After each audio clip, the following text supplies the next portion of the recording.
pavor a la verdad, le tiene miedo a la verdad, ¿sí? Porque precisamente, ustedes saben, la verdad hace libre al ser humano, la verdad. Entonces, por eso es que todo esto le tiene pavor a la verdad, cuando la gente sabe la verdad, ¿sí? Entonces, por eso, sí es importante, bueno, que sepamos muchas cosas, porque esta gente es ignorante, ¿eh? Es ignorante. Y aparte es otras cosas que, pues, luego en su momento podemos decir que son. Bueno, aquí les estamos proyectando el libro, creo que lo último que hicimos fue ¿cuál? Digo, ¿cuál fue el último que hicimos? El 38 fue una demostración, profe. No, ok. Bueno, fue el 38. No está presentando nada, según yo. Página 758. No está presentando. No, profe. Aún no se ve nada, profe. Ok. A ver, entonces, ¿por qué? Nada, es que nada más está grabado. A ver, ok, ahora sí. Muy bien, entonces quedamos que hicimos este ejercicio bien padriulis. ¿Sí están de acuerdo o no? ¿Les gustó la demostración? Luego. Sí, profe. ¿Ya? Sí, profe, estuvo A bien. mí sí me gustó. Estuvo chido. Vamos a pasar entonces a la siguiente parte, que son estos temas, 12.3, y vamos a comenzar con algo muy importante acerca de los vectores. Ya vimos que los vectores se pueden sumar, obviamente se pueden restar, se pueden multiplicar por un escalar y obviamente se pueden dividir entre un escalar. Eso viene siendo la multiplicación escalar. Cabría entonces la siguiente pregunta. ¿Los vectores se pueden multiplicar? Y la respuesta es que los vectores matemáticos sí se pueden multiplicar, pero los vectores físicos no se pueden multiplicar. ¿Por qué es esto? Bueno, porque entendemos, nosotros nuestro concepto de multiplicación lo hemos manejado en el campo de los números reales. ¿Están de acuerdo? Ahí es donde hemos manejado el concepto de multiplicación. Ahora, otra forma de definir la multiplicación pues es también mediante la palabra producto. Y hemos pensado que prácticamente es lo mismo. ¿Sí están de acuerdo o no? Sí, profe. Sí es lo mismo, sí es lo mismo, pero en los números reales. Y hay que entender aquí que los números reales son un conjunto vectorial. Es decir, los números reales son vectores, pero son vectores matemáticos. Por eso les digo que en el campo de los números, en el campo de los vectores matemáticos sí existe propiamente la multiplicación como la entendemos, pero no en los vectores físicos. En los vectores físicos hay tres productos, fíjense, productos, no multiplicación. Ahí es donde empezamos precisamente a ver cómo la palabra producto y multiplicación, que en los números reales prácticamente es la misma, pues en otros conjuntos vectoriales, como el de los vectores físicos, pues no es igual, ¿sí? Porque aquí vamos a hablar de productos y no de multiplicaciones. Entonces, los productos en vectores físicos, porque acuérdense que estamos chambeando con vectores físicos, son tres principales. El producto punto, que es este, producto punto, que también se le llama producto escalar o producto interno. El segundo es el producto cruz, que también se le conoce como producto vectorial o externo. Y el otro sería el producto tensorial, que no lo vamos a estudiar porque sí es un poco ya para un nivel más avanzado. Aquí vamos a manejar los dos primeros, producto punto y producto cruz. Claro, hemos dicho que tienen otros nombres por lo cual es necesario que conozcamos también esos conceptos o esos otros nombres, porque pues en la bibliografía, en la diversa bibliografía que existe, utilizan de forma indistinta uno u otro nombre. Bien. Vamos a comenzar con el producto punto, que ya dijimos que se le llama también producto escalar o producto interno. Y nos dice aquí la definición. Si yo tengo dos vectores en R3 o en B3, vamos a manejarlo como B3. Entonces el producto punto de esos dos vectores se define como A punto B y está dado por la suma de los productos de las componentes correspondientes. ¿Sí? Ese es el producto punto escalar o interno. ¿Ok? El producto punto de dos vectores es igual a la suma de los productos de sus componentes correspondientes. Y obviamente, pues esto es válido en R2, R3 hasta Rn. Aquí podemos ver cómo, aquí dice, is sometimes called el scalar product, o sea, se le conoce también como producto escalar o producto interno. Bien. Aquí hay una serie de propiedades del producto punto. Vean cómo dice la hipótesis. Si yo tengo tres vectores A, B y C, y aparte tengo un escalar o un número real C, entonces, número 1, el producto punto de un vector consigo mismo es su magnitud al cuadrado. Segunda, A punto B es igual a B punto A, es decir, el producto punto es conmutativo. Número 3, vean cómo esta es la propiedad distributiva del producto punto, es decir, que estoy distribuyendo este producto punto en esta suma. La número 4 es la propiedad asociativa del producto punto. O sea, yo puedo asociar ya sea los dos vectores o el escalar con el segundo vector al hacer un producto punto y no va a haber ningún problema. Y el producto punto del vector nulo con cualquier vector me da el cero escalar. Ojo, este es un cero. Por eso precisamente se le llama producto escalar, porque el resultado es un número. ¿Ok? Oigo. Sí, sí. profe. Sí, profe. Tenemos un teorema aquí que nos dice que el producto punto de dos vectores es igual al producto de sus magnitudes por el coseno del ángulo entre ellos. ¿Sí? Si ustedes se fijan, lo que podemos nosotros utilizar de este teorema es que tenemos dos fórmulas para obtener el producto punto de dos vectores. Una es con el producto de sus magnitudes por el coseno del ángulo entre ellos, y otra es, como lo teníamos en la definición, que es la suma de los productos de las componentes correspondientes. Son dos formas de obtener el producto punto de dos vectores. Ahora, como es un teorema, pues obviamente pues se puede demostrar, ¿sí? Aquí está la demostración. Se está aplicando la ley de los cosenos. Ahí la pueden checar. Y tenemos entonces un corolario. Un corolario es la observación que se hace de un teorema que ha sido previamente demostrado. Entonces observen, este teoremita, si se fijan, ¿qué puedo concluir?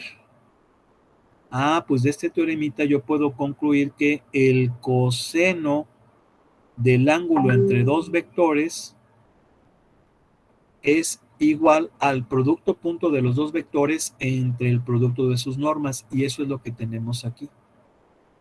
Sí, acuérdense que un corolario, les voy a facilitar ese material porque sí necesito que me lo estudien, es una observación que se hace de un teorema previamente demostrado. Bien. Obviamente para que se cumpla esta propiedad tienen que ser vectores no nulos, por eso nos dice así. Si θ es el ángulo entre dos vectores no nulos, A y B, entonces el coseno del ángulo entre ellos es su producto punto entre el producto de sus normas. Obviamente, si son no nulos, pues estos magnitudes son diferentes de cero. Bien. ¿Qué tenemos entonces? Tenemos otra especie de corolario a partir de este corolario que hemos nosotros definido. ¿Y cuál es ese otro corolario? Que nos dice que dos vectores son ortogonales si y solo si su producto punto es cero. ¿Por qué? Porque hemos dicho que... voy a borrar esto. Ah, bueno, pues sí, ¿verdad? Pues esto no es de ustedes. ¿Cómo ven? ¿Cómo me ven? Ya quería que lo apuntáramos, ¿verdad, profe? Ya como que ya no le estoy furulando, ¿verdad? Nada de eso, profe. Así como que paja, ¿no? ¿Sí o no? Sí. Bueno, a ver, habíamos dicho que el coseno del ángulo entre dos vectores, vamos a suponer que ese ángulo es alfa, era su producto punto entre el producto de sus normas. Y dijimos que para que este corolario funcionara, los vectores A y B deben de ser no nulos. ¿Qué significa que sean no nulos? Pues que sus magnitudes sean diferentes de cero. ¿Estamos de acuerdo? ¿Sí o no? Sí, profe. Bien, bien. Entonces, de aquí yo puedo concluir que el ángulo pues va a ser el coseno inverso del producto de los dos vectores entre el producto de sus normas. ¿Verdad? Simplemente hago un despeje. Ahora, yo sé que dos líneas y por lo tanto dos vectores van a ser ortogonales si son perpendiculares. O sea, prácticamente podemos hablar aquí de que la palabra ortogonal es lo mismo que perpendicular. Y yo sé que si A y B son perpendiculares, esto implica que alfa va a ser igual a pi medios, o lo que es lo mismo 90 grados. ¿Sí estamos de acuerdo? Pi medio radian o 90 grados. ¿Estamos de acuerdo? Sí. Bien. ¿Cuál es el coseno de pi medios o el coseno de 90 grados? Pues es cero. Eso significa que si este producto punto, perdón, si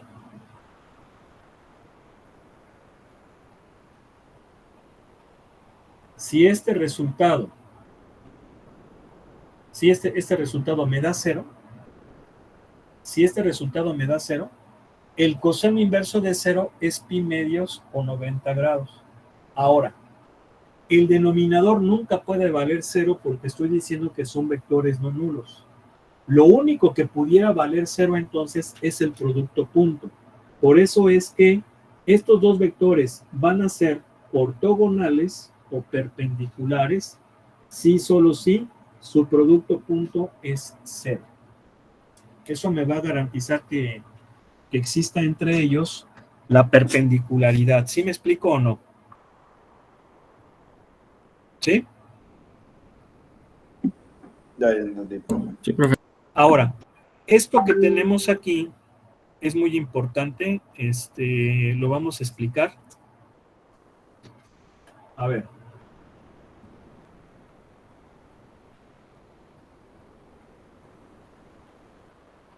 Ya dije que yo tengo dos vectores.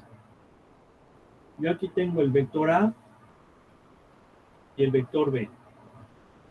Vamos a ponerlo así. Vector B. Ahí están esos dos vectores. Ustedes me van a decir,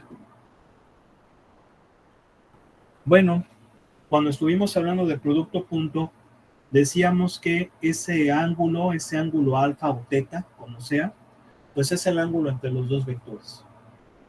Y si tú me dices que es el ángulo entre los dos vectores, significa que el vértice de ese ángulo debe de ser el punto de aplicación de los dos vectores.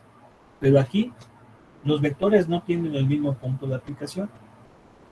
Sí, efectivamente, no tienen el mismo punto de aplicación, pero si yo aplico el principio de transmisibilidad, siempre va a ser posible que yo haga coincidir sus puntos de aplicación en uno solo, y de esa forma ya me van a generar un ángulo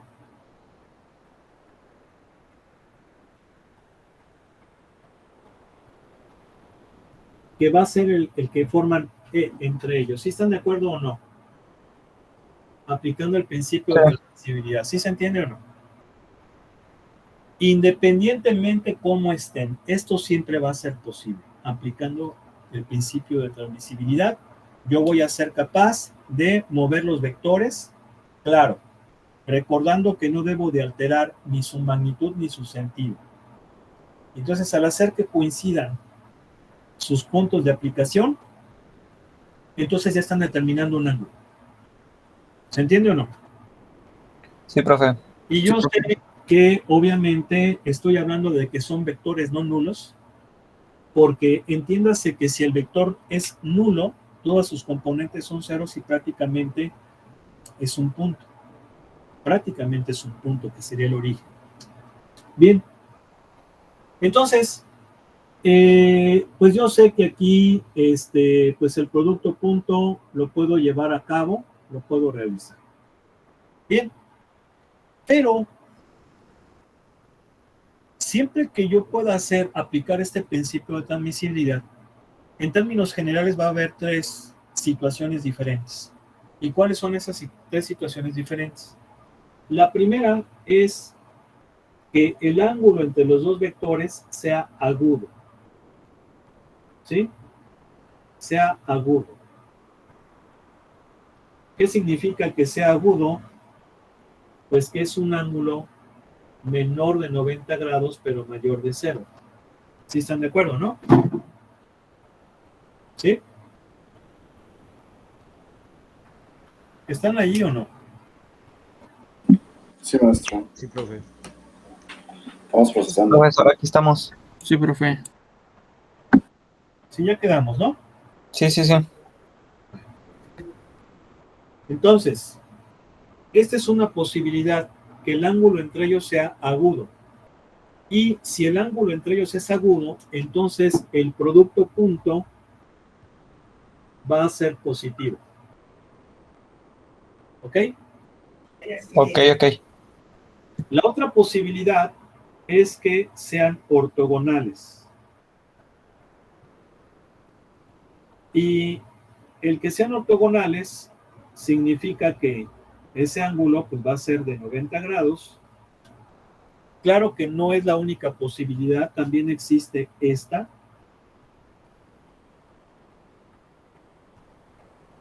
¿Sí estamos de acuerdo? Sin embargo, aquí no estoy estableciendo propiamente una localización en el plano, en el plano cartesiano. Luego entonces, pues esto también vale 90. Si yo lo estuviera haciendo en el plano, este ángulo mediría menos 90 o 270 grados. Y en ambas ecuaciones es lo mismo, porque el coseno de 90 es igual al coseno de menos 90 y por lo tanto es igual al coseno de 270. A ver, las señoritas háganlo con 270 y los jóvenes me lo hacen por favor con menos 90. Coseno de eso, rápido, para que se despabilen. Con coseno de menos 90 va a ser. Ok, de 270. Da cero. Da cero. ¿Están de acuerdo? Entonces da lo mismo. Entonces, Sí. la otra posibilidad que sería que son perpendiculares, ya vimos que no necesariamente debe de ser 90, puede ser 270, aunque se dice que siempre es 90 porque, pues bueno, ya ahí prácticamente no hay referencia, o sea, no estamos haciéndolo con respecto al plano, al origen, y da lo mismo. Entonces, en estas circunstancias, el producto punto, pues va a ser 0. Y existe una tercera posibilidad, que sería cuando el ángulo entre los vectores es obtuso. Cuando el ángulo entre los vectores es obtuso. ¿Sí? ¿Y qué significa que sea obtuso? Bueno, pues que es un ángulo mayor de 180 grados. No, perdón, mayor de 90. ¿Ok? Y en esas circunstancias el producto punto va a dar negativo. ¿Ok? Oigo. Ok, profe. Aquí Dale. nada más me Sí, profe. faltó alfa, alfa, alfa. Ah, bueno, ahí sí se lo puse. Y eso lo podemos ver en nuestro libro. Vean. No está presentando, profe. Sí, ahorita les va a llegar.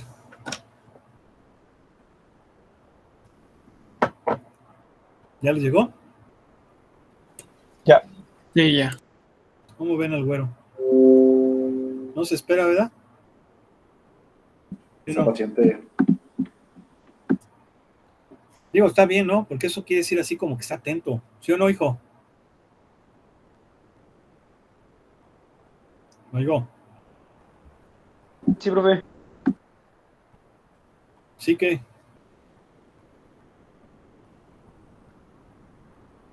Sí, anda atento, profe. Muy bien. Ya vio que anda atento, profe. Eso. Eso. Muy bien. Vamos a pasar ahora a este tema que se llama ángulos de dirección y cosenos directores. ¿Sí? Vamos Este ya no va a venir en el examen, ¿verdad, profe? ¿Mande? No, pues claro Este que ya no- sí. Ah, sí. Es que había dicho que creo que desde, Ah, desde lo del miércoles ya hacia atrás ya no. sí, sí, es cierto. Esto ya no, esto ya no. O si quieren que venga. No, yo con el otro está No. bien. No, profe, ya con esto. No, ya. No, profe. ¿Eh? No. Bueno, Que ahí quede, profe. ahí para el otro. Sí, ya para el otro examen. Bueno. A ver, vamos a ver este tema que es muy importante. Se llama ángulos directores y cosenos directores, o bien ángulos de dirección y cosenos de dirección. ¿Cómo es esto? Bueno, pues es un tema bastante importante. Voy a dejar de compartir para poder explicar cómo es esto. Y yo creo que la forma más sencilla de explicarlo es a partir de R2 o de B2 más bien, B2. Es decir, los vectores en el plano bidimensional. Cuando nosotros empezamos a ver la representación de vectores en B2, pues generalmente lo hacíamos con un vector en el primer cuadrante, ¿sí? No necesariamente tiene que estar en el primer cuadrante, puede estar en cualquiera, pero obviamente por comodidad, pues se utiliza el primer cuadrante. ¿Por qué? Porque es más sencillo, todas son positivas y ya luego fácilmente te puedes dar cuenta que todas esas características se van a cumplir independientemente del cuadrante en el cual se encuentre el vector. Y dijimos, bueno, pues ese vector yo lo puedo expresar como una diada o lo puedo expresar como una combinación lineal de los vectores base en R2.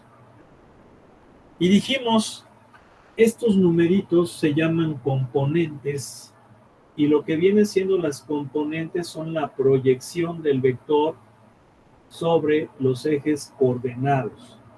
Este es el eje X, este es el eje Y.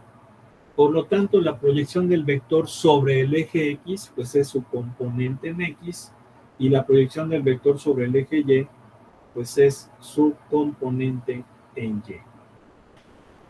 ¿Sí? Ahora, también dijimos que por convención, porque recuerden que todo hay reglas que se tienen que respetar. Y la regla o la convención ya aceptada en la bibliografía, prácticamente en casi toda la bibliografía, nos dice que el ángulo que forma ese vector y que determina la dirección va a ser aquel ángulo que se forme entre el vector y la horizontal en dirección positiva. y medido en sentido contrario a las manecillas de reloj. Si no se mide en sentido contrario a las manecillas de reloj, sino en sentido contrario, no hay problema, pero el ángulo será negativo. Entonces, esa regla incluso se ha heredado de la trigonometría, porque de hecho en trigonometría es exactamente lo mismo, ¿sí? Por eso les digo que no es que la física diga, ay no, eso es en trigonometría y mis reglas son estas. Aquí no hay eso. Aquí hay reglas.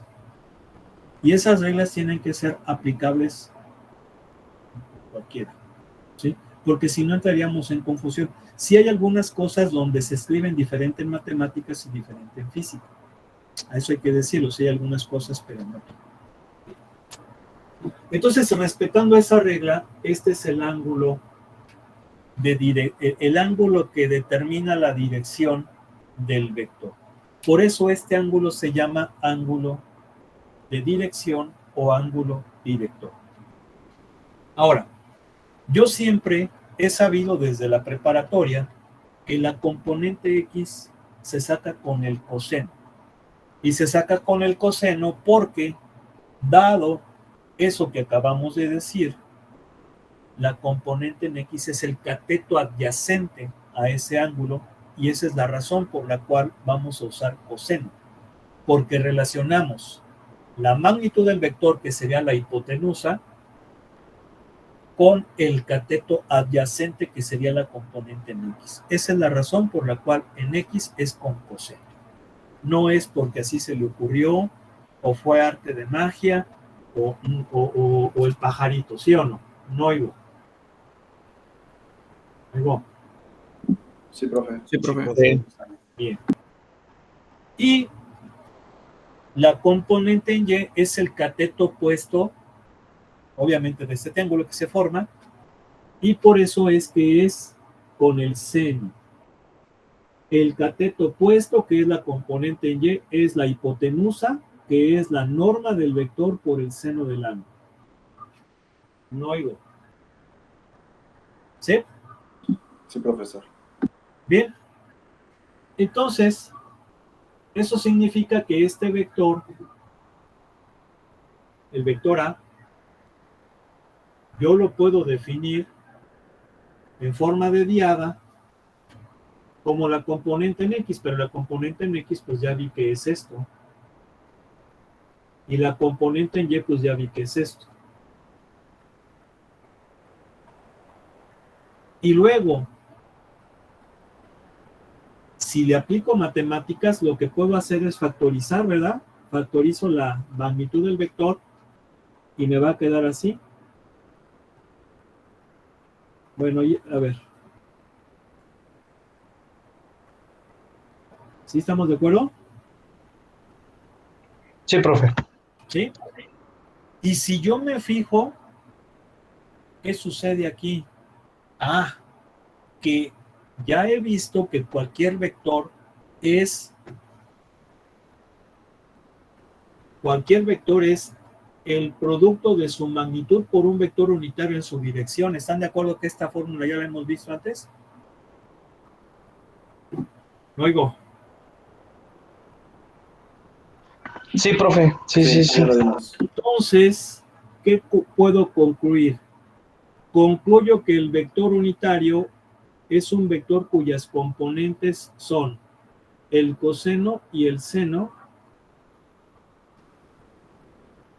de ese ángulo de dirección o de elevación del vector. ¿Sí están de acuerdo o no? Sí, profe, sí. Sí, profesor. Sin embargo, aquí hay que definir algo. Y lo que hay que definir es lo siguiente. Ese ángulo alfa es el ángulo que determina la dirección del vector con respecto a la horizontal. Sin embargo, hay que entender que la dirección se debe determinar con respecto a los ejes coordenados, no solamente con respecto al eje X. Esto significaría entonces que ya en este nivel de vectores, los ángulos que voy a coger son los que forman el vector con los ejes coordenados. Es decir, este cuate que es alfa, que es el que forma con respecto al eje X, y el otro que va a ser con respecto al que forma con el eje Y a ese le voy a llamar beta. ¿Sí o no? Sí, profe. Ahora, Sí, profe. yo lo que observo es que alfa y beta son ángulos ¿qué? ¿Ángulos qué? ¿Positivos? No necesariamente. ¿Son ángulos qué? ¿Paralelos? A ver, los ángulos no pueden... A ver, ¿Agudos? denle por favor uno ahí al web, ¿no? Por Sí, favor. ahí sí la cagué, profe, sí. No, profe. Y luego, No. luego fíjense nada más cómo lo puse. Sí, sí. Y luego va a salir en YouTube y diciendo sus palabras. Entonces, es cuando vamos iniciando, profe, déjelo. Entonces, Son complementarios, ¿no? Son complementarios. ¿Por qué son complementarios? Porque entre los dos dan los 90 grados. Exactamente. Bueno, hablando de ese cuadrante. Alfa más beta va a ser igual a 90 grados. Son complementarios. Y si son complementarios, acuérdense de las propiedades que vieron de las relaciones trigonométricas. El seno del ángulo es igual al coseno de su complemento. La tangente de un ángulo es igual a la cotangente de su complemento. La secante de un ángulo es igual a la cosecante de su complemento. Por eso se llaman cofunciones. Y entonces hay una propiedad o un teorema que decía que el seno, una función trigonométrica de un ángulo es igual a la conjunción del ángulo complementario. Por lo tanto,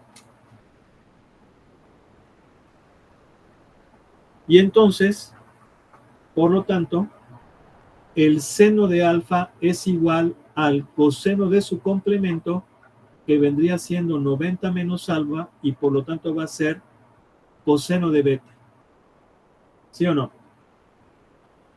¿Sí están de acuerdo? Sí, profe. Y de esa forma, un vector va a ser el producto de su magnitud por un vector unitario. Este es el vector unitario, cuyas componentes son el coseno del ángulo que forma con respecto al eje X por el coseno del ángulo que forma con respecto al eje Y. Esto y esto es lo mismo. Nada más que en la prepa, pues siempre manejábamos alfa. ¿Estamos de acuerdo? Luego. Sí, profe. Sí, profe. Y entonces, aquí, alfa y beta se llaman ángulos directores o de dirección.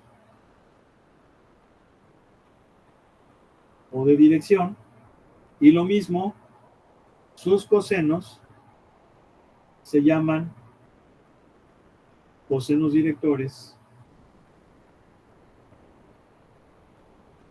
o de dirección. ¿Ok? ¿Sí? Ok, profe. Bien. Ahora,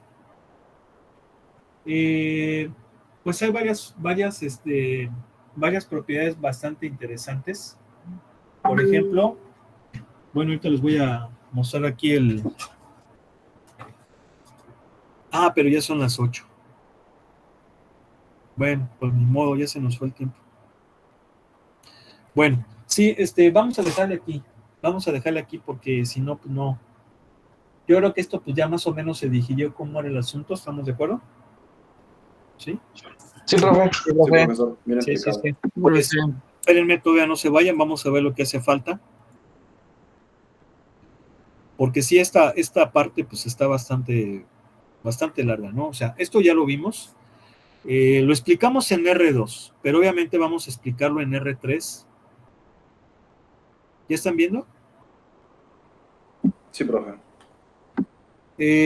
Aquí lo está viendo en R3. Obviamente esto lo voy a explicar mañana, cómo es la situación para R3, pero una vez que lo explica uno en R2, se entiende muy fácil en R3, por eso decidí hacerlo de esta manera. Luego falta este tema que son de las proyecciones, aunque ya sabemos lo que es una proyección, porque pues ya lo hemos explicado. Luego viene el concepto de trabajo y ya vienen estos ejercicios. Y finalmente pues ya viene esta parte también, que es el producto cruz. También nos va a llevar algo de tiempo. Y después del producto cruz vienen los triples productos, que pueden ser triple producto escalar o triple producto vectorial. Aquí hay una aplicación muy interesante del producto cruz, que es la torca, ¿verdad? Y luego viene ya las líneas y planos, que también es un tema bastante interesante. Tenemos que meterle velocidad, tenemos que meterle un poquito de velocidad a todo esto. Y pues bueno, yo sí les pido que se pongan a estudiar, pues vayan aprovechando el tiempo, ¿no? En el transcurso de hoy ya voy a subirles los vídeos hasta ¿cómo se llama? Hasta el miércoles, que es hasta donde va a abarcar el examen, para que ya tengan todo ese material y ya se pongan a estudiar. Vamos a tener que dividir el examen, obviamente. Pero pues sí hay que echarle ganas y sí, pónganse a estudiar pues bastante, o sea, con plena conciencia de lo que implica. Yo ya se los he estado diciendo. ¿Cómo que dividir, profe? Espera, a ver, mira, ya sí se fijan aquella cómo empieza ahí luego. Así como... ¿Empezar qué? Pues sí, pues estoy diciendo que lo voy a dividir porque les dije que nada más iba a venir hasta cierto tema y les pregunté que si quería que viniera todo. Ah, ok. O quieres entonces quieres que no lo dividamos. No, sí, profe, no. Ignórelo. Dividirlo. Profe, no, está loco. No le haga caso. Si se fijan, todavía se pone así como que reclama el Jordi, ¿no? ¿Cómo ven? No se enoje, profe. Como que quiere reclamar ahí de que nada. ¿Sí o no? Sí, no, ignórelo, profe. Sí. Anda muy alterado. Tranquilo, hijo.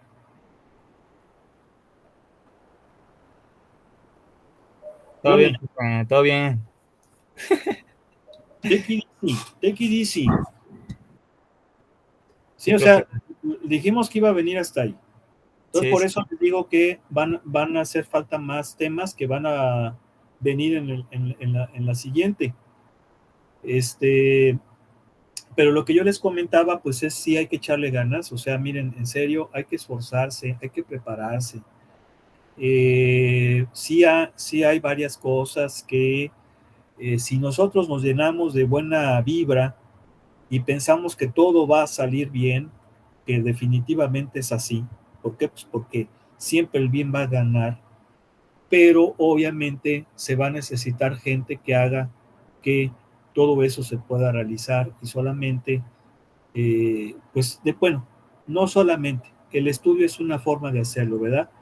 El estudio es una forma, porque sabemos que hay mucha gente que no tiene oportunidad de estudiar, pero que sin duda tiene muchísimo talento, muchísimas capacidades que se van a necesitar para remediar muchas broncas que hay, porque sí hay problemas, sí hay problemas.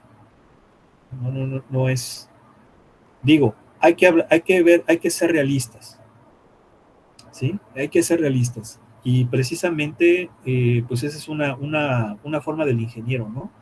Que tiene que ser realista, claro, ver también varias posibilidades, y a lo mejor esas posibilidades son abstractas, son producto de su imaginación. De hecho, de la imaginación es como prácticamente se nutre principalmente la innovación. Ahí está, por ejemplo, la frase de Edison, ¿no? Que decía que el ingeniero era un 99% inspiración y un 1% transpiración, ¿verdad? ¿Sí o no?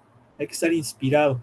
Entonces, pues el estudio nos ayuda a inspirarnos. Entonces hay que echarle ganas, vayan estudiando váyanle estudiando, cualquier duda ya saben, ya nos pusimos de acuerdo, y pues bueno, les mando un abrazo, que estén muy bien, Dios mediante, mañana vamos a continuar, y que pasen buen resto del día. Gracias, profe. Igual. Sale, profe. Gracias. Vamos, profe. Bye, profe. Gracias, profe.